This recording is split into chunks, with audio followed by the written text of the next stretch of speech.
Io farei un applauso anche perché insomma siamo un po' usciti dai canoni, abbiamo raccontato anche cose che non sapevamo e nel congedare, grazie di essere stati con noi, io chiamerei, anzi cedo il microfono a Silvia per il primo panel. Perfetto, grazie mille Luca, grazie mille al dottor De Pietro. E allora noi partiamo subito con il prossimo panel che si intitola Human Government, una PA digitale con l'anima.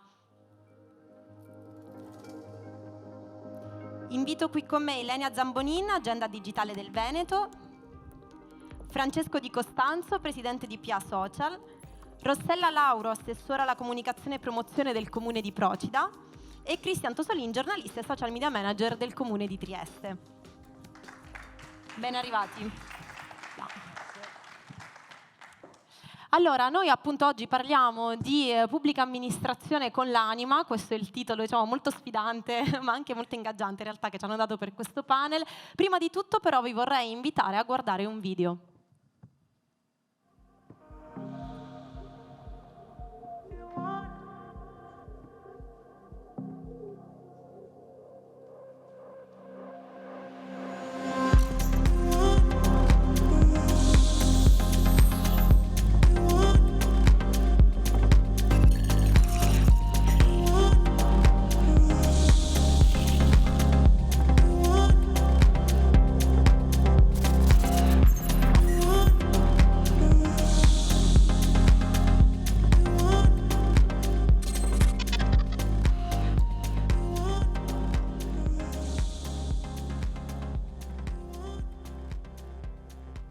Allora, Di Costanzo, io partirei subito da lei anche perché appunto questo panel è realizzato, come dicevo prima, in collaborazione proprio con PA Social. Allora, in questo video abbiamo visto alcuni dati che ci raccontano che cosa fanno oggi i cittadini fondamentalmente con i servizi digitali della PA. Vorrei però fare un ulteriore passo indietro, cioè in questi anni è molto cambiato il modo con cui la pubblica amministrazione si rivolge ai cittadini, insomma la famosa comunicazione pubblica istituzionale è quella della legge 152.000, no?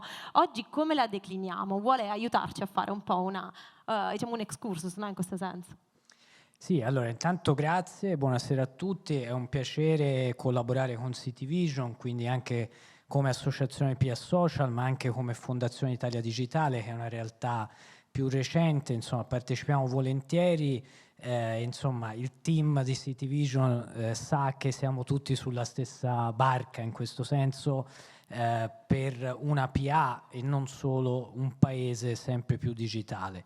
Senza entrare troppo nei tecnicismi legati alle leggi, però credo che noi ci troviamo in una situazione un po' particolare perché il dato che ho visto lì è un dato importante. Noi ad esempio col nostro osservatorio nel pre-pandemia c'erano già 7 cittadini su 10 che chiedevano alle pubbliche amministrazioni di dare comunicazione, informazione, servizi attraverso le piattaforme digitali di comunicazione come i social network, le chat, ma anche la stessa intelligenza artificiale applicata alla comunicazione, piattaforme digitali in generale. Con la pandemia questo dato ovviamente è salito ulteriormente.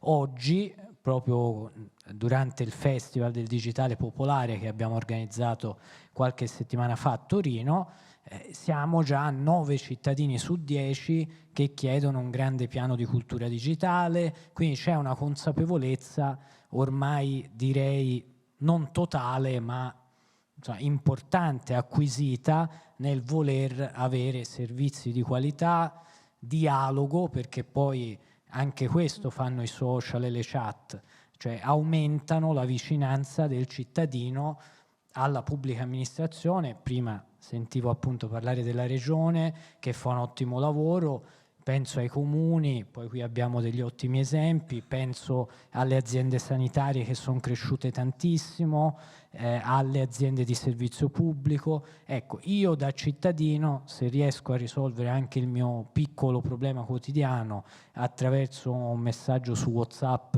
che stamattina non funzionava e in treno dicevamo scherzando ma non scherzando che quello ormai è servizio pubblico a tutti gli effetti, no?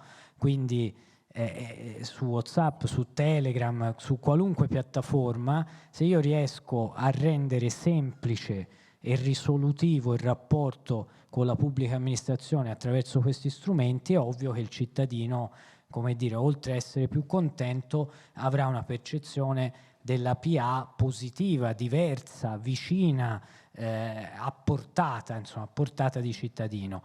Per chiudere questa prima parte dico che però viviamo, perché dico una situazione strana? Perché nello stesso tempo la nostra pubblica amministrazione vive sulla comunicazione e informazione pubblica su una legge del 2000, la legge 150 del 2000. E potrei andare via a questo punto, perché una legge del 2000 non può rispondere alle esigenze, alle opportunità, agli strumenti del quasi 2023. Questo mi sembra una cosa abbastanza chiara. Nei fatti, chi oggi, alcuni li avete anche qui, opera per informare, quindi fa un lavoro di grandissima responsabilità e di grandissimo impatto quotidiano per i cittadini, quindi banalmente chi vi risponde su Facebook, chi vi informa su Instagram, chi vi racconta cosa sta facendo il comune su LinkedIn, senza fare tutto l'elenco, oggi non esiste nell'ordinamento italiano, non c'è nessun riconoscimento. Il più famoso social media manager, ma accanto alla figura del social media manager ce ne sono tantissime di figure digitali di comunicazione e informazione, dal design ai video, alle dirette social e tantissime, diciamo, realtà ormai quotidiane di quello che si fa in una pubblica amministrazione.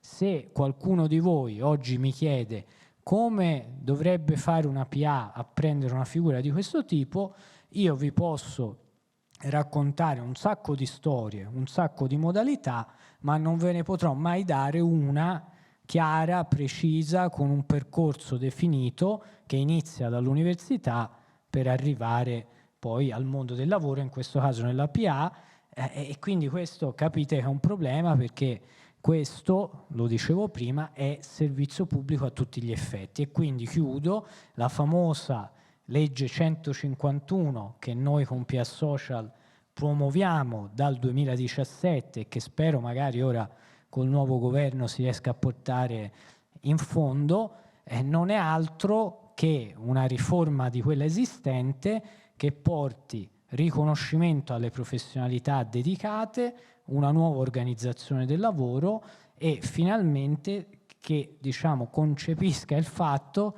che quando si fa questo lavoro su questi strumenti non si fa solo il giornalista, il comunicatore, si fa a pieno titolo servizio al cittadino quotidiano. Chiarissimo, mi piace che abbia colto appunto proprio la provocazione del citare quella legge lì, no? Perché inevitabilmente è così. Allora, Zamonin, abbiamo sentito invece prima parlare tanto, appunto approfonditamente dell'agenda digitale. Visto che siamo in ambito di comunicazione, le chiedo come riusciamo proprio effettivamente a farla passare ai cittadini? Quindi in che modo riuscite a comunicarla? Voi state comunicando? Noi abbiamo cavalcato appunto la legge 151 voluta anche appunto da PA Social e ci siamo subito dati alla multicanalità e quindi abbiamo abbiamo sempre tenuto in considerazione la comunicazione tradizionale. Poi pensate che noi abbiamo due tipi di comunicazione, quella interna, quindi verso i nostri dipendenti piuttosto che verso altri comuni, no? Che sono 563 nel Veneto, e quella esterna, quindi verso i cittadini. E con questa legge fortunatamente abbiamo cavalcato subito l'onda, abbiamo detto ok, apriamo i canali social per parlare con i cittadini. E abbiamo aperto il nostro canale Facebook, il nostro canale YouTube e Twitter. Abbiamo rivisto il modo di comunicare con il cittadino, quindi dovevamo cambiare anche il tono di voce, quindi il modo in cui ci approcciamo alle istituzioni, abbiamo un linguaggio, quando parliamo con il cittadino ne usiamo un altro. Chiaramente rimaniamo un'istituzione, quindi dobbiamo sempre rimanere dentro a certi paletti. Il nostro canale YouTube invece è stato una sorpresa, piacevole scoperta, perché probabilmente il video e il messaggio arriva subito ai cittadini e anche agli operatori. Abbiamo visto che da quando l'abbiamo aperto i click, insomma le visualizzazioni sono veramente aumentate in maniera esponenziale. Proprio su questo tema dei video abbiamo fatto anche una collaborazione con l'Università di Padova, con i ragazzi Scienze della Comunicazione, e ci hanno fatto dei video perché dovevamo comunicare al cittadino. Prima in apertura ho visto il video che avete preparato, il 53% degli italiani paga digitalmente. Noi volevamo comunicare ai nostri cittadini, ai nostri veneti, che c'era questa possibilità, tanti ancora non conoscevano. E cosa abbiamo detto? A chi ci rivolgiamo? Con che linguaggio possiamo arrivare al cittadino, che è un tema un po' ostico, no? Pagare e il digitale. E abbiamo fatto questa collaborazione con l'università, che ci ha fatto dei video promozionali che sono stati bellissimi, divertentissimi, e così abbiamo raggiunto ancora più cittadini. Quindi fondamentalmente c'era già un bisogno appunto da parte dei cittadini, e nel momento in cui voi poi avete aperto il canale abbiamo ecco visto che immediatamente subito, avete avuto riscontro, così come giustamente appunto un'altra riflessione è proprio il discorso di dire attenzione al tono di voce, perché se poi replichiamo il comunicato stampa su Facebook in realtà non funziona. Esatto. Bene, veniamo adesso invece al caso di Procida. Vedremo adesso due realtà, entrambe bellissime, a sud e a nord dell'Italia. Allora, iniziamo appunto da Procida, che è capitale italiana quest'anno della cultura, appunto 2022. Allora, assessora, solitamente quando si va incontro a diciamo attività, insomma comunque momenti così importanti, la prima cosa a cui si punta è a promuoversi, no? Quindi a comunicarsi bene verso l'esterno, verso chi arriva insomma nel territorio, ma al tempo stesso è estremamente importante, io credo, raccontare ciò che sta accadendo in quel territorio a chi poi lo abita sempre. Voi che tipo di linea avete adottato? Esatto, ed è stata proprio la nostra prima difficoltà. In qualche modo entriamo un po' nel mood dell'isola, un'isola di 3,7 km, 10.200 abitanti, con tutta una serie di fragilità e anche una serie di peculiarità, sia positive che negative. In qualche modo ci siamo accorti che il progetto Procida 2022 si rivolgeva moltissimo ai turisti, alle persone che venivano dall'esterno. Quindi abbiamo dovuto colmare un vuoto. In qualche modo il nostro progetto puntava tantissimo e ha puntato tantissimo sulla partecipazione dei cittadini. Infatti le parole che sono anche state condivise questa mattina, co-creazione, visione, nascono da un percorso che abbiamo fatto con loro nella costruzione del dossier che poi abbiamo presentato al Ministero. Da quei tavoli partecipati con delle tematiche specifiche sono nati dei progetti di comunità. Questi progetti di comunità sono entrati all'interno del dossier.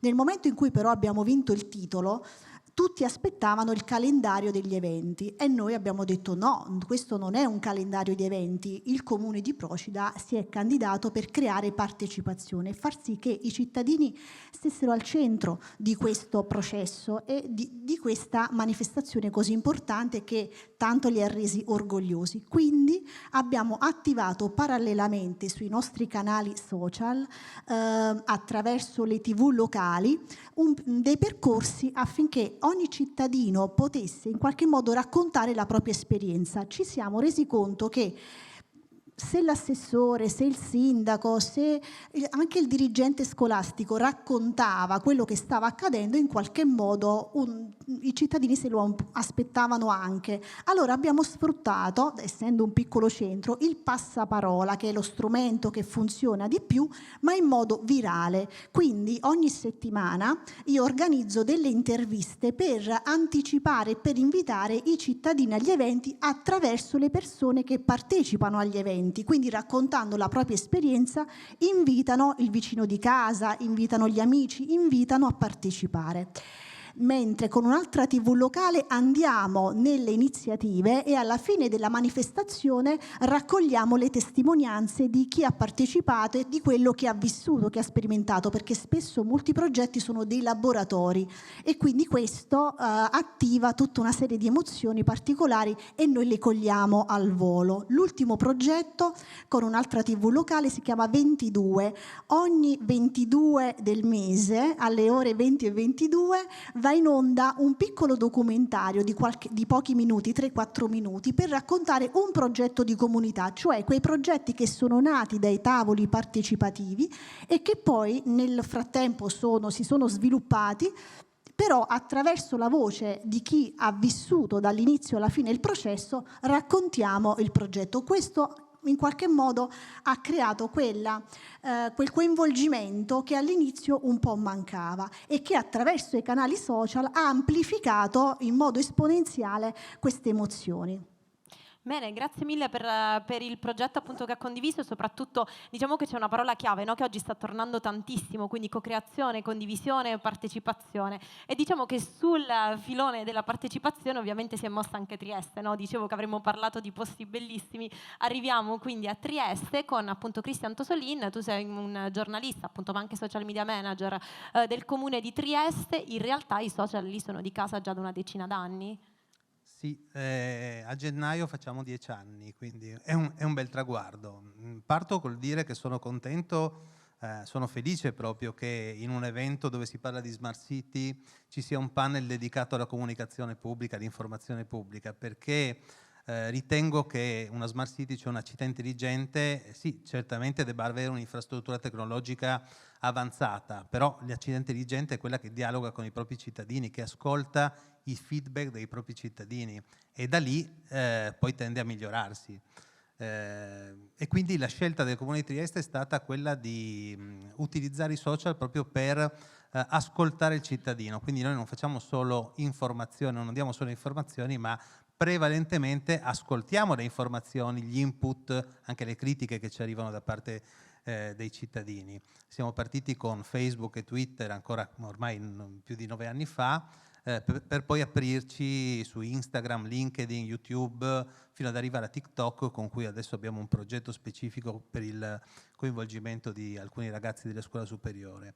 C'è stato proprio un cambio di passo sul fronte comunicativo e sul fronte della relazione tra pubblica amministrazione e cittadino, dove il cittadino da sempre si interfacciava con il proprio comune banalmente per fare la carta d'identità, pagare una multa, insomma per tutta una serie di cose legate alla vita quotidiana, però banalmente non conosceva quello che è il proprio comune fa, quelle che sono le migliaia di attività che una pubblica amministrazione svolge. Ecco, quindi non solo ascoltare il cittadino, ma anche raccontare quelli che sono i dietro le quinte che la pubblica amministrazione mette in campo. Questo ci ha permesso di costruire una comunità, una community di persone che ci seguono costantemente e che io ringrazio quotidianamente. Non dico che io e il mio staff le conosciamo tutte ad una, ma abbiamo iniziato a conoscere veramente quelli che sono gli interessi, quelle che sono anche le richieste, noi desiderata da parte dei cittadini.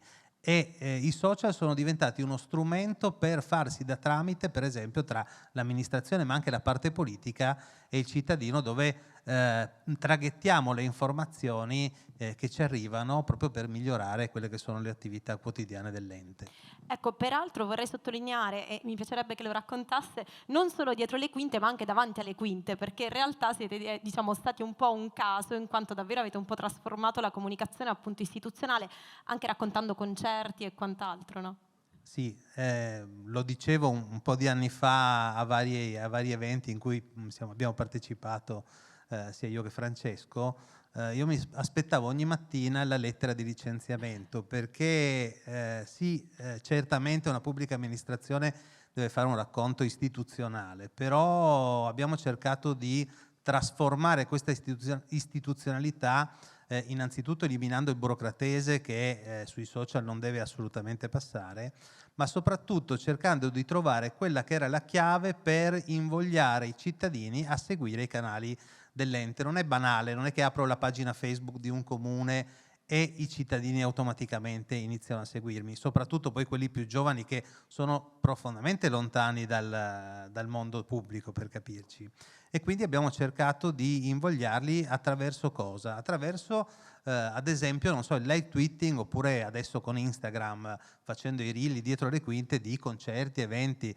Allora io non mi ricordo quando era, Francesco, se te lo ricordi tu, ma a un'Academy di Pia Social, che è l'evento istituzionale tipico della pubblica amministrazione, raccontai come avevamo seguito con live tweeting e video il concerto degli Iron Maiden in Piazza Unità a Trieste.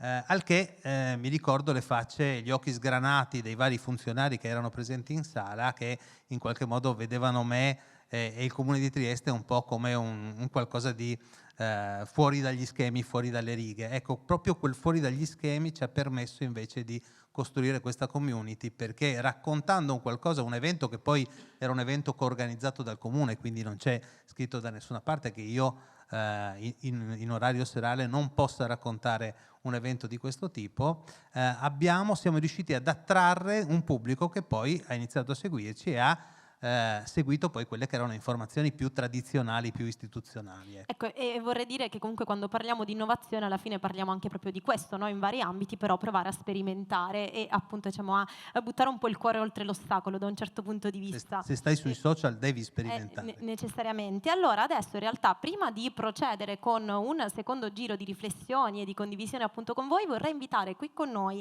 il CEO e founder di Visit, Enrico Capiozzo. Visit è una startup che si occupa di inclusività e appunto adesso farà proprio il classico pitch che fanno le startup, per cui Enrico, a te 5 minuti per raccontarci chi siete, cosa fate e soprattutto darci un po' di ispirazione rispetto ai vostri progetti. Grazie, posso chiedere il...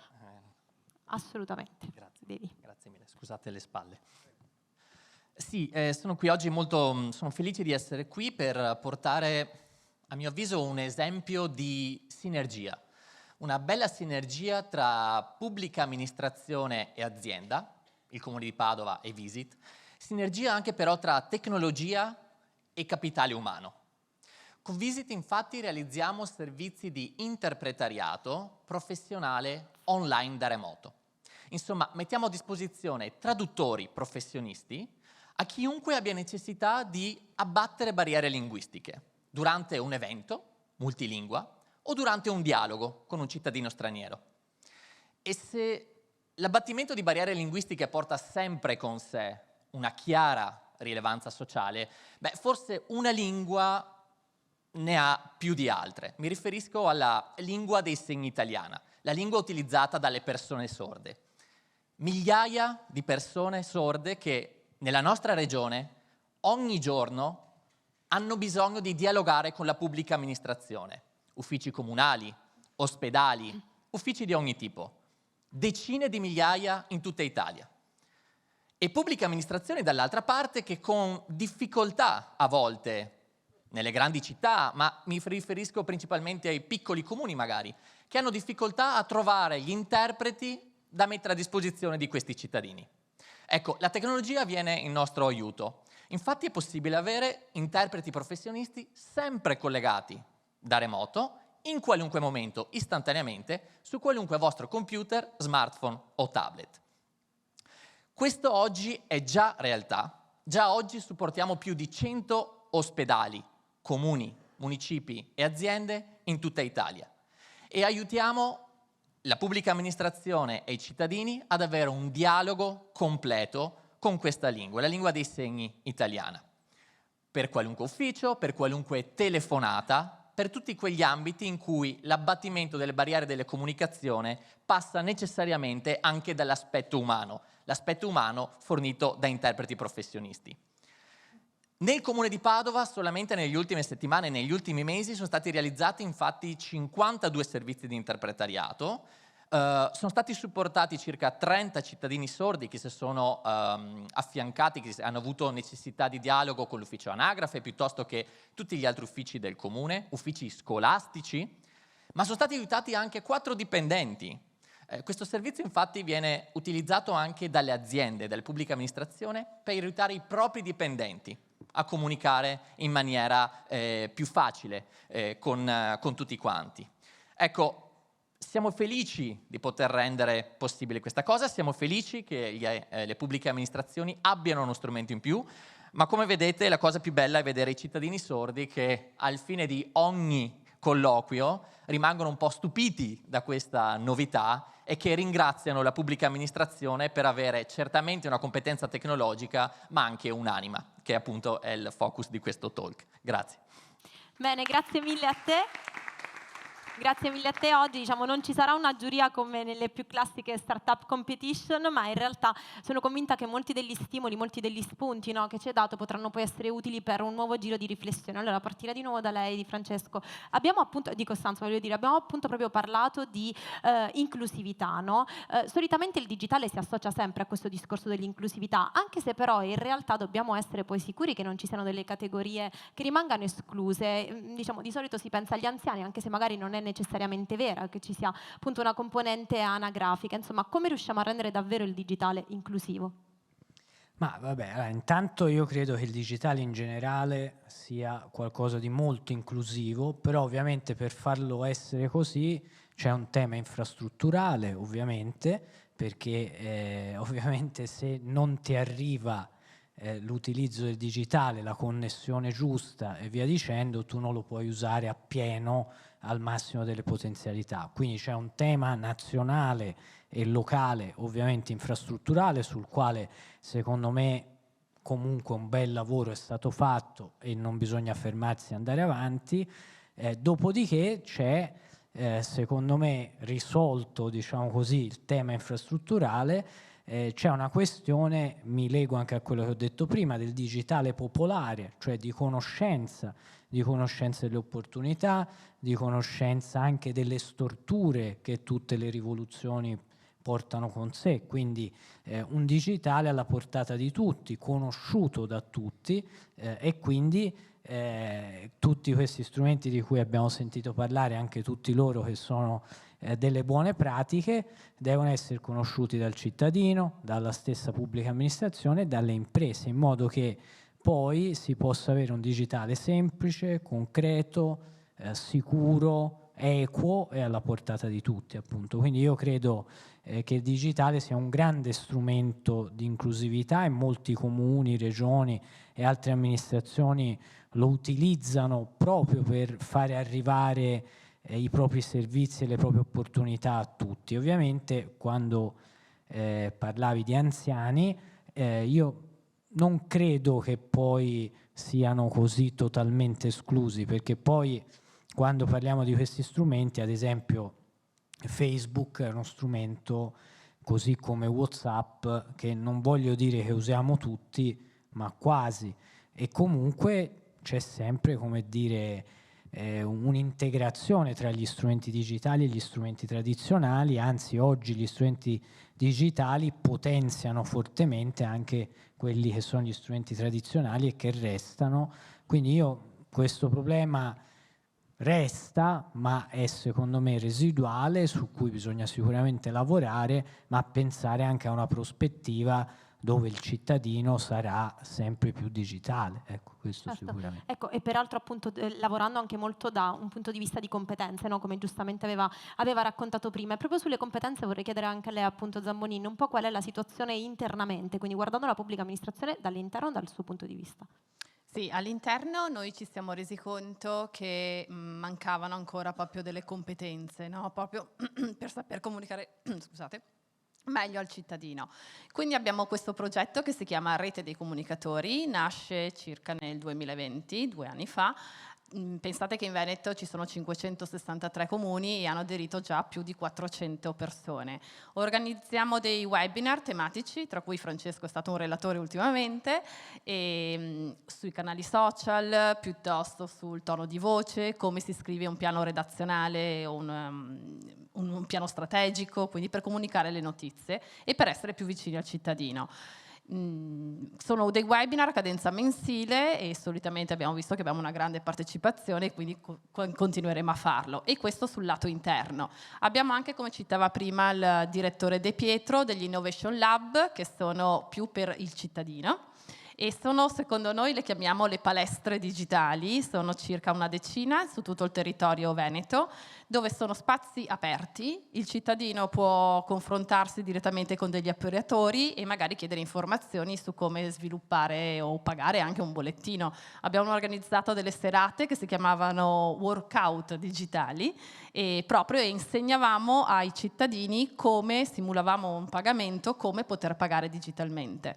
Sono spazi aperti dove il cittadino può fare qualsiasi domanda, sono degli open day, prendiamo la fascia, prima parlavate di anziani, ma noi prendiamo anche la fascia più giovane, quindi anche di giovani, proprio bambini o studenti. Facciamo proprio giornate dedicate a loro. Ecco, a proposito del famoso skill mismatch, no? Quindi cerchiamo di colmare il prima possibile appunto questo divario. Ecco, se invece arriviamo a Procida, lì come decliniamo appunto il tema dell'inclusività e al tempo stesso anche quello delle competenze? Cioè voi come vi siete mossi? Allora, io amministro da 7 anni. Nei primi 5 il sindaco ha voluto dare un assessorato alla comunicazione e su questo ci siamo mossi appunto senza avere delle linee guida precise, cercando e tentando delle strade. Non sempre è andata bene, però in qualche modo dopo 7 anni dei risultati importanti li abbiamo ottenuti. Innanzitutto, come dicevamo prima, è una parola importante che è stata più volte oggi declinata, è visione. Per avere una visione bisogna avere un piano strategico, quindi innanzitutto abbiamo costruito un piano di comunicazione. Questo piano di comunicazione ci siamo resi conto che con i nostri dipendenti non potevamo assolutamente attivarlo e attuarlo e abbiamo esternalizzato il servizio. Quindi abbiamo stimolato piano piano dei nostri giovani nel creare un'agenzia di comunicazione, abbiamo dato la possibilità di fare dei corsi di formazione, abbiamo creato un gruppo di europrogettisti per avere dei finanziamenti, in qualche modo abbiamo avviato una serie di percorsi per dare la possibilità ai ragazzi poi di potersi esprimere con delle proprie competenze. Oggi abbiamo l'agenzia che si occupa dei nostri social, quindi non solo gestiscono la pagina Facebook ma anche Instagram, abbiamo attivato da poco il canale Telegram e abbiamo voluto integrare in modo in particolare per il Covid un'applicazione che chiamava a casa, quindi noi per cercare di arrivare anche a una popolazione più anziana abbiamo acquistato questo applicativo, si registra una frase, si registra una piccola chiamata e si invia a tutti i cittadini. Grazie a questa applicazione noi siamo stati la prima isola a vaccinare tutti i nostri concittadini, perché attraverso tutti questi canali siamo riusciti a portarli al comune e in brevissimo tempo, in 10 giorni, abbiamo vaccinato tutti. È stata una bella esperienza che abbiamo poi voluto replicare, per esempio, quando abbiamo cambiato la raccolta differenziata. Nel tempo abbiamo creato un nuovo appalto e per cercare di arrivare a tutti i nostri concittadini e per non avere quel periodo, insomma, di confusione dove le persone non sapevano bene cosa si doveva gettare la sera, grazie alle telefonate, grazie ai social, grazie a tutti i canali che abbiamo utilizzato, in qualche modo siamo arrivati all'obiettivo e anche lì in 2 settimane in qualche modo le persone hanno capito cosa era cambiato e perché era cambiato. Quindi è vero che noi non abbiamo delle linee guida, però prendendo la parte buona e sperimentando riusciamo anche ad arrivare spesso a degli obiettivi più importanti e più ambiziosi rispetto a quelli che ci eravamo prefissati. Sente, una curiosità, sono diminuite le fake news in generale, diciamo, utilizzando un po' tutti questi strumenti, perché so che quello poi per un'amministratrice, per un amministratore, insomma, è veramente un bel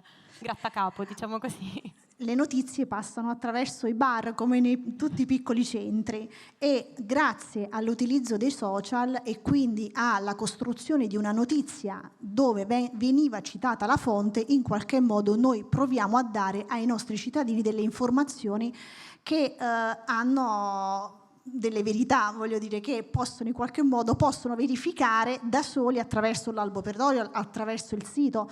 Guidare anche alla buona informazione è stato un compito che ci siamo voluti caricare, abbiamo voluto condividere per far sì che il cittadino avesse delle informazioni corrette, forse non condivise, però almeno corrette. Certo, grazie. Allora, Tosolin, lei, oltre ovviamente appunto tutte queste riflessioni che ho chiesto agli altri, tocca anche a lei rispondermi, quindi diciamo, in materia di inclusività, di formazione e competenze, ma aggiungerei anche un altro elemento, no, da vero esperto dei social, gli haters, perché poi la pubblica amministrazione nel momento in cui si espone sa che diciamo, sulle piattaforme social in realtà si può trovare una bella community di sostegno, ma non solo.